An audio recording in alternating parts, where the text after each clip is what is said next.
Hi, welcome back to Indian moms nest. आज इस video में हम बात करेंगे कि बच्चों की खांसी को कैसे ट्रीट करें, क्योंकि बच्चों की जो खांसी स्पेशली जब ड्राई कफ बच्चों को होता है तो बच्चे बहुत ही परेशान हो जाते हैं। क्योंकि हम लोग भी एक्सपीरियंस करते हैं कि जब ड्राई कफ होता है तो गला जो बार बार सूखता रहता है और बहुत इरिटेट हो जाता है खांस खांस के।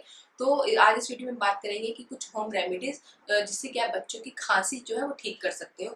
क्योंकि बच्चों में जो खांसी है स्पेशली बहुत जल्दी जल्दी होती है, बहुत सी रीजन की वजह से हो जाती है।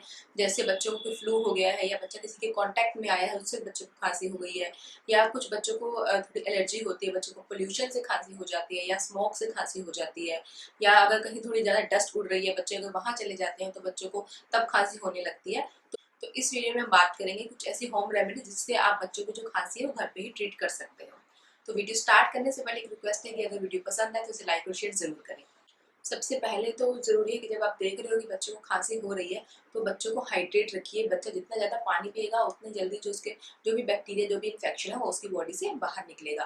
पानी आप बच्चे को अगर ज़्यादा गर्मी है तो ये आप इंश्योर करें कि बच्चे ठंडा पानी ना पिए, क्योंकि ठंडा पानी पीने की वजह से बच्चों को खांसी हो जाती है। जैसे बच्चे अगर बाहर खेल रहे हैं, धूप में खेल रहे हैं, इधर उधर घूम रहे हैं, तो बच्चे क्या करते हैं कि आते ही सबसे पहले ना फ्रिज खोल के पानी उठा लेते हैं। तो बच्चों को ठंडा पानी ना पीने दें। बच्चा अगर गुनगुना पानी नहीं पीना अच्छा लगता है उसको, तो आप इस टाइम पे आप इसको नॉर्मल वाटर भी दे सकती हैं। और अगर सर्दी है तो सर्दी में आप बच्चों को थोड़ा गुनगुना पानी ही दें तो वही बच्चों के लिए ज़्यादा अच्छा है। पानी के साथ साथ आप बच्चों को सूप दे सकती हैं, आप चिकन सूप दे सकती हैं, आप वेज सूप दे सकती हैं। जो भी आपको पसंद है, जो आपके बच्चे को पसंद है वो सूप आप दे सकती है। सूप से भी क्या होता है कि बच्चों का जो गला है जो खांस खांस के इरिटेट हो जाता है उसको बहुत आराम मिलता है। सेकंड, जब आप देख रहे हो कि बच्चे को बार बार खांसी हो रही है, थोड़ा बड़ा बच्चा है जो आप चबा सकता है, तो उसको आप क्या कर सकते हो, थोड़ा सा जीरा उसको आप दे सकते हो, दिन में 3-4 बार दे सकते हो।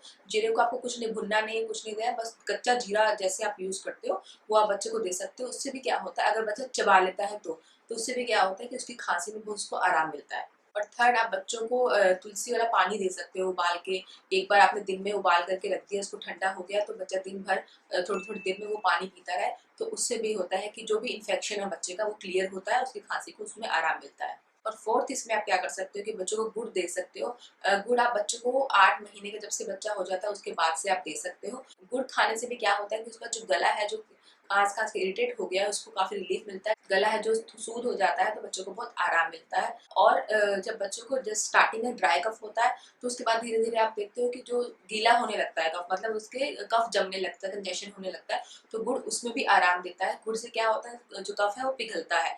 इसी के साथ शहद है, आप शहद भी यूज कर सकते हो। शहद से भी क्या होता है, जो कफ है वो पिघलता है। शहद आप बच्चों को दिन में ऐसे भी थोड़ा थोड़ा दे सकते हो, या आप शहद में थोड़ा अदरक का रस मिला करके और तुलसी का रस मिला करके वो आप दे सकते हो। इसको होममेड सिरप भी कहते हैं। जैसे थोड़ा सा शहद, थोड़ा सा अदरक का रस और थोड़ा सा तुलसी के पत्तों का रस मिला के आप बच्चों को दीजिए। और ये बेस्ट है जब आप बच्चों को सोने से पहले देंगे, क्योंकि अगर आप दिन में कभी दोगे तो बच्चा उसके ऊपर पानी पी लेगा। अगर आप रात में दोगे तो वो जो शहद और अदरक की जो गर्मी है उससे बच्चे का जो कफ है वो पिघलता है। और नेक्स्ट, इसके साथ आप क्या कर सकते हो, बच्चों को हल्दी वाला दूध आप दे सकते हो। हल्दी भी हम सब जानते हैं कि एंटीसेप्टिक होती है, एंटीबायोटिक होती है, तो ये बच्चों को इन्फेक्शन क्लीन करने में बहुत हेल्प करती है। हल्दी वाला दूध भी बेस्ट है जब आप बच्चे को रात को सोते टाइम में देंगे। और अगर आप देख रहे हो कि गर्मी ज़्यादा हो रही है तो हल्दी वाला दूध है, या तो आप 2-3 दिन में एक बार दिए, ऑल्टरनेट डेज पे दे सकते हैं। या जो हल्दी जो है वो बहुत थोड़ी सी हल्दी डालें, उसको बॉईल करके फिर आप बच्चे को दें, उससे भी बच्चों को काफ़ी आराम मिलता है। और इसी के साथ ही आप बच्चों को शहद में थोड़ा सा नींबू का रस मिलाकर भी आप दे सकते हैं। जो नींबू है वो भी अदरक की ही तरह ही काम करता है, बच्चों के इम्यून सिस्टम को बूस्ट करता है और जो उनका जो सोर थ्रोट है उसको आराम देता है। और जो शहद वाला जो कफ सिरप है जो है होममेड, वो आपको बच्चों को 1 साल से बड़े बच्चों को देना है, क्योंकि 1 साल से छोटे बच्चों को शहद नहीं दिया जाता है। इसलिए शहद वाली जो भी आप रेसिपी आप ट्राई कर रहे हो, कोई भी होम रेमेडी है, वो 1 साल से बड़े बच्चों को ही दें। नेक्स्ट इसमें है कि बच्चों की जो है मसाज, सरसों के तेल से आपको बच्चों को उस टाइम पे मसाज करनी चाहिए, क्योंकि जो सरसों के तेल की जो गर्माहट होती है उससे क्या होता है, कफ पिघलने लगता है। ये सरसों के तेल में आप थोड़ा सा अजवाइन और थोड़ा सा लहसुन पका करके उसको ठंडा करके एक बॉटल में भर के रख लें। जब भी आप बच्चों को लगा रहे हैं थोड़ा सा गुनगुना करके बच्चों को लगाइए, या आप हर बार फ्रेश भी आप यूज कर सकते हैं इसको। थोड़ा सा तेल लेकर के उसमें लहसुन और अजवाइन का छोंका लगा के, जैसे आप छोंका लगाते हैं सेम वैसे ही, बस उसको लहसुन को ब्राउन होने तक आपको पकाना है। और उसके बाद उस तेल को थोड़ा जब गुनगुना हो रह जाए तब आपको बच्चों के हाथों पे, पैरों के नीचे और चेस्ट पे लगाना है। ये भी आपको तब करना है जब बच्चा सो रहा हो। और सोने के बाद आप ये इंश्योर करें कि बच्चों को हवा नहीं लगनी चाहिए, तो ये इतना इफेक्टिव नहीं रहेगा।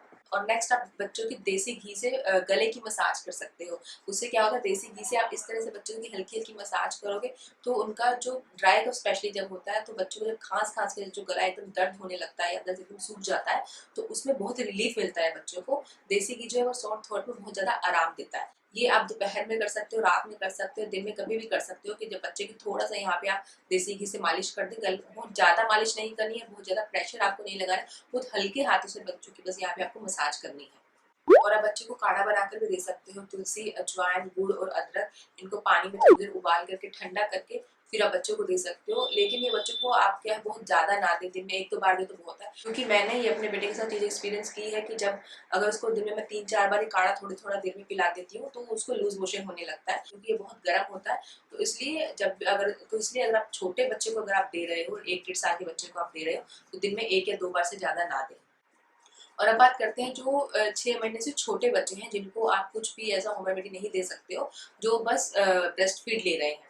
तो अगर जो बच्चे जो ब्रेस्ट फीड ले रहे हैं वो तो उनके लिए बेस्ट है, क्योंकि ब्रेस्ट मिल्क लेने से ही होता है कि बच्चों का बहुत से जो इन्फेक्शन है वो अपने आप ही दूर हो जाते हैं, बच्चों का जो इम्यून सिस्टम है वो बूस्ट होता है। और ब्रेस्ट मिल्क के साथ साथ आप ये कर सकते हो कि बच्चों को आप स्टीम दीजिए। अगर आप स्टीम नहीं दे रहे हैं बच्चों को, तो आप बच्चों को क्या कर सकते हो कि उनकी चेस्ट में जो आपने तेल लगा दिया, सरसों का तेल लगा दिया या गाय का देसी घी लगा दिया है, तो उसके बाद आप हीटिंग पैड से बच्चों की चेस्ट पे हल्के हल्के सेकाई कर सकते हो। इतना चेक कर लें कि जो हीटिंग पैड है वो ज़्यादा गर्म नहीं होना चाहिए। और बच्चों के मतलब एक लेयर अगर बच्चे ने कोई कपड़ा पहना है तो उसके ऊपर से आप हीटिंग पैड यहाँ पे रख के उनको सेकाई दे सकते हो। तो उससे क्या होगा कि गर्माहट से बच्चों का जो कफ है वो पिघलेगा। और आप क्या कर सकते हो कि अजवाइन का सेक उनको दे सकते हो। जैसे तवे पे आपने ऐसे सूखी अजवाइन थोड़ी गर्म करी, उसका जब धुआं जब निकलेगा तो उसको आप ऊपर एक कपड़ा रख के उस कपड़े में ले लें, और जब कपड़ा थोड़ा गर्म हो जाएगा तो बच्चों की चेस्ट पे उसे आप सिकाई करें। तो अजवाइन का जो सेक जब लगता है बच्चों को, तो उससे बच्चों का जो कफ है वो बहुत जल्दी पिघलता है। और आप बच्चों को स्टीम दे सकते हो। स्टीम भी आप छोटे बच्चों को भी दे सकते हो, 2-3 साल के बच्चों को भी दे सकते हो, तो उससे भी बच्चों को बहुत हेल्प होती है। और खांसी का ट्रीटमेंट करने के साथ साथ आपको ये भी इंश्योर करना है कि जिस रीजन की वजह से बच्चों को खांसी हो रही है उस रीजन को भी आपको दूर करना है। क्योंकि अगर आप बच्चों को एक बार क्योंकि बच्चों को एक बार जब खांसी ठीक हो जाएगी, उसके बाद अगर आपने उसके रीजन को अगर दूर नहीं किया तो बच्चों को बार बार खांसी होने लगती है। जैसे बच्चों को अगर पोल्यूशन से खांसी हो रही है तो अब उसमें तो हम कुछ कर नहीं सकते हैं, तो आप ये करिए कि बच्चों को रेगुलर बेसिस पे आप स्टीम दे सकते हैं। उससे क्या होता है कि बच्चों का जो पूरा सिस्टम है वो एक बार दिन में क्लीन हो जाता है। और जैसे बच्चों को डस्ट की वजह से खांसी हो रही है तो आप बच्चों को बाहर ज्यादा ना जाने दें। अगर बच्चे ज्यादा जा भी रहा है बाहर तो उसके हाइजीन का ध्यान रखें, तो बच्चों को खांसी जो है इतनी जल्दी जल्दी नहीं होगी। तो मतलब जो भी रीजन है, जो भी आप देख रहे हो जिस वजह से आपके बच्चे को खांसी हो रही है, उन रीजन का ध्यान रखिए कि उसको आपको कैसे दूर करना है। सो होप ये वीडियो आप सबके लिए हेल्पफुल रहा होगा, आपको अच्छा लगा होगा। तो बस जल्दी से इसे लाइक करिए, कमेंट करिए और सबके साथ शेयर करिए। और हाँ, इस चैनल को सब्सक्राइब जरूर करिए। सब्सक्राइब करने के लिए आप नीचे रेड बटन पर क्लिक कर सकते हैं और उसी के साथ एक बेल आइकन भी है, उसे जरूर प्रेस करें। Thank you for watching Indian moms nest.